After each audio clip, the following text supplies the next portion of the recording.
জামাত ইসলামী ইসলামের কথা বলে বুঝেন, কিন্তু আইসাই প্রথম হাতটা কাইটে দিবে। তা আপনি যদি হাত কাটার ভয় আপনার হয়, তার মানে নিশ্চিত যে আপনার মধ্যে সোরামির অভ্যাস আছে। সোরামির অভ্যাস, নেশাখোরের অভ্যাস, ধর্ষণ করার অভ্যাস আপনার মধ্যে আছে বলে আপনি ইসলামকে ভয় পান। আর যারা ইসলামকে বিশ্বাস করে তারা ইসলামকে নিরাপদ এবং নিরাপত্তার গ্যারান্টি মনে করে। আমি এই প্রোগ্রামে আসার আগে তো সালাতুল এশা পড়ার জন্য আমি প্রস্তুতি গ্রহণ করেছি। এখানে আপনাদের নামাজের বিরতি হয়েছে না হয় নাই? হয়েছে। কেন? আমাদের আল্লাহর হক আছে, মানুষের হক আছে, আপনাদের হক আছে। এই হক 6:30 থেকে শুরু হয়েছে। এখানে যদি আল্লাহর হক এই প্রোগ্রামের বাসী, এই প্রোগ্রামের কর্তৃপক্ষ ম্যানেজ না করে, এই ব্যাপারে সচেতন না থাকে, আমি আপনাদের কাছে একটা কথা জিজ্ঞেস করতে চাই ভাইয়েরা, পরিষ্কার বোঝেন, এটার জন্য কোনো মাস্টার ডিগ্রি করা লাগবে না, এটার জন্য মুহাদ্দিস মুফতি হতে হবে না, এটার জন্য আপনাকে সাংবাদিক, বুদ্ধিজীবী, সাহিত্যিক, ইঞ্জিনিয়ার হতে হবে না। যে ব্যক্তি আল্লাহর হক আদায় করে না, সে আপনার হক আদায় করবে, এর গ্যারান্টি কে দেবে? যে আল্লাহর হক মেরে খেতে ভয় করে না আল্লাহকে, সে আপনার হক মেরে খেতে আপনাকে ভয় করবে? এটা পাগলেও বিশ্বাস করে না। আপনি আমি তো দূরের কথা। যে আল্লাহর হক নষ্ট করে, সে আপনার হক নষ্ট করতে এক চুল পরিমাণেও দ্বিধা করবে না। নামাজ সালাত তো দূরের, জানাজার মতো স্পর্শকাতর বিষয়। আমি দাঁড়িয়েছি একসাথে 12 দল 13 দল, অমুক মঞ্চ তমুক মঞ্চ, আলহামদুলিল্লাহ আন্দোলন সংগ্রামের কারণে এক কাতারে দাঁড়াতে হয়েছে, জানাজার কাতারেও দাঁড়াতে হয়েছে। আমি বললাম যে ভাই তাহলে আপনি দাঁড়ান, আমি একটু উজু করে আসি। কয় মাসুদ ভাই তাহলে উজু করতে পারবেন না, এসে জায়গা পাবেন না। আল্লাহ ভালো জানেন যে আদৌ উজু সহ সালাত জানাজা আদায় করেছেন নাকি উজু ছাড়াই চালিয়ে দিয়েছেন। কারণ যে আল্লাহর হক নষ্ট করে, সে আপনার হক নষ্ট করতে দ্বিধা করবে না। আমি অনেক সময় জিজ্ঞেস করি, ভাইয়েরা, সহযোগী ভাইয়েরা, আমার বন্ধুরা, আমার এলাকার সম্মানিত গণ্যমান্য ব্যক্তিবর্গ এসেছেন, আমি অনেকের কাছে বিনয়ের সাথে জিজ্ঞেস করি, ভাইয়েরা, একটা প্রোগ্রামের লক্ষ মানুষ আসে, বিরাট বিরাট নেতা নেতৃবৃন্দ বক্তব্য রাখেন, মুসলিমদের একটা বক্তব্যের মধ্যে 1 ঘন্টা 1.5 ঘন্টা আলোচনা হয়, 2 ঘন্টার প্রোগ্রাম হয়। ওই 2 ঘন্টার প্রোগ্রামে যদি 2 সেকেন্ডের জন্য এক আল্লাহ আল্লাহ রসুল দুনিয়ার পাশে পরকালের কথা যেখানে সেখানে উচ্চারিত না হয়, ওটা আসলে কোনো প্রোগ্রাম না, ওটা হচ্ছে মুসলিমদের সাথে প্রতারণা করার শামিল। কারণ যে আপনাকে পরকালের কথা স্বীকার করে না, পরকালের কথা শুনায় না, পরকালকে স্মরণ করায় না, ওই সকল দুনিয়াদারের সাথে কাল কিয়ামতের দিন আপনাকে হাসর হবে, ওই গাঁজাখোরের সাথে হাসর হবে, ওই জেনাকারীর সাথে হাসর হবে, ওই ঘুষখোরের সাথে হাসর হবে। আমি আপনাদের কাছে জানতে চাই, রাজনৈতিক বিবেচনায় বাদ দিন, আপনি কাল কিয়ামতের দিন জেনাকারী, ঘুষখোর, চাঁদাবাজ, তাদের সাথে কি আমরা হাসর করতে কেউ রাজি আছি? রাজনৈতিক চিন্তা মাথা থেকে ফেলে দেন। এটা জামাত ইসলামের ব্যানার নয়, ব্যানারটা এখন খুলে ফেলুন।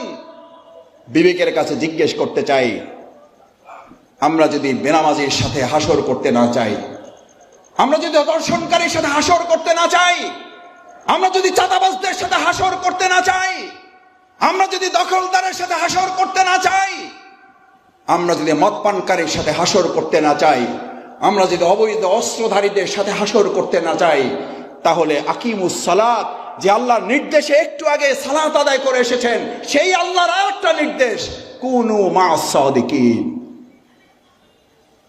তোমরা কার সঙ্গী হও? জেনাকারীর?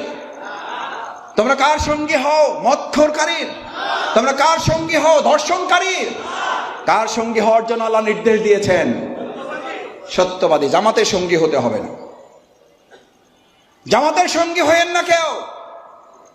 কিন্তু জামাতের এই সারিতে বসা লোকগুলোকে যদি মনে হয় এই লোকগুলো আপনাকে দুনিয়ার কথাও বলে, আপনাকে পরকালের কথাও বলে, যদি মনে হয় এই লোকগুলো আপনার জন্য নিরাপদ, যদি মনে হয় আপনার ডানে বামে বসা লোকগুলো আপনার জন্য নিরাপদ, যদি আমাদের হিন্দু ধর্মের লোকেরা মনে করে, আমি তাদের কাছে অনেক সময় আমার এলাকায় জিজ্ঞেস করি, ভাই আমি এতক্ষণ তো ইসলামের কথা বললাম, আপনি ভাবছেন আমার লাভটা কি? আমি তখন বলি, ভাই আপনি বিবেকের কাছে একটু জিজ্ঞেস করেন, ইসলাম মদ হারাম করেছে, আপনি কি মদ পছন্দ করেন? কয় না ভাই, আমরা পছন্দ করি না। আমি বললাম, আমাদের ধর্ষণকে ইসলাম হারাম করেছে, আপনারা কি ধর্ষণ পছন্দ করেন? বলছে না, পছন্দ করি না। আমি বললাম আমাদের চাঁদাবাজ দখলদারিত্ব ইসলাম নিষিদ্ধ করেছে, আপনারা কি পছন্দ করেন? বলছে না, পছন্দ করি না। আমি তখন জিজ্ঞেস করলাম, তাহলে ইসলাম যা চায় আপনারাও তাই চান? এবং বরং উল্টে বলতে হবে, আপনারা যা চান সেটাই ইসলাম আমাদেরকে বলেছে। ইসলামই ছিল সেই জামানার। রসুল করিম সাল্লাল্লাহু আলাইহি সাল্লাম সোনার মদিনা গঠন করার পর স্বাধীন করে দেওয়া হয়েছিল, যারা চাও তারা জিজিয়ে দিয়ে থাকবে, যারা না চাও তারা এখান থেকে বেরিয়ে যেতে পারো। ইতিহাস সাক্ষী কেউ একজন বলতে পারবে না রসুল সাল্লাল্লাহু আলাইহি সাল্লামের সোনার মদিনায় একজন সেখান থেকে বেরিয়ে গিয়েছিল, বরং তারা সাক্ষী দিয়েছিল আইমে জাহিলিয়ার সমস্ত যুগের চেয়ে রসুল করিম সাল্লাল্লাহু আলাইহি সাল্লামের সোনার মদিনার প্রত্যেকটি দিন আমাদের জন্য সোনালী ইতিহাস। কারণ ইসলাম এই পৃথিবীতে এসেছে শুধু মুসলমানদের জন্য না, কোরআন এসেছে শুধু মুসলমানদের জন্য নয়। কোরআন নাজিল করে আল্লাহ তাআলা বলছেন হুদাল লিন্নাস। কাদের জন্য? মানুষদের জন্য। সেই মানুষদের মধ্যে আমাদের হিন্দুরা আছে, সেই মানুষদের জন্য ইহুদিরা আছে, সেই মানুষদের মধ্যে খ্রিস্টানরা আছে। সেই ইসলামের কথা বললেই একটা ভয় আপনাদের মধ্যে ধরিয়ে দেয়। আল্লাহর ভয় করে না, ইসলামকে ভয় করে। কি ভয় দেখায়? জামাত ইসলামী ইসলামের কথা বলে, বুঝেন কিন্তু আইসাই প্রথম হাতটা কাইটে দিবে। আরে ভাই, হাত কাটে। এখন যদি পুলিশ আসার কথা কেউ বলে, এখান থেকে আপনারা কেউ দৌড়াবেন? কেন দৌড়াবেন না? মনের মধ্যে আপনাদের কোনো কি নাই? ওই যে গ্রামে একটা কথা বলে, চোরের মনে পুলিশ পুলিশ।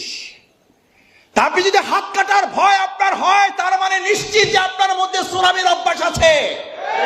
চোরামির অভ্যাস, নেশাখোরের অভ্যাস, ধর্ষণ করার অভ্যাস আপনার মধ্যে আছে বলে আপনি ইসলামকে ভয় পান। আর যারা ইসলামকে বিশ্বাস করে তারা ইসলামকে নিরাপদ এবং নিরাপত্তার গ্যারান্টি মনে করে। এবার আপনাকে সিদ্ধান্ত নিতে হবে, ইসলামকে কি আপনি ভয় পাবেন, নাকি ইসলামকে নিরাপত্তা এবং নিরাপদের একটা গ্যারান্টি হিসাবে এটাকে গ্রহণ করবেন? আমি গ্রামে সাধারণত মানুষের সাথে হাঁটিয়ার জিজ্ঞেস করি, ভাই শান্তি চান? কয় মাসুদ ভাই এটা কি করি, এটা জিগান লাগে। জিগান লাগে বুঝেন তো, একদম গ্রামের কথা আর কি। সব ঢাকার মানুষেরা, গ্রামে তো আপনাদেরও আছে, যে মাসুদ ভাই এটা আবার বলা লাগে। আমি বললাম না, তাও জিজ্ঞেস করি শান্তি চান? কয় অবশ্যই চাই। আমি বললাম তাহলে ইসলাম চান কিনা?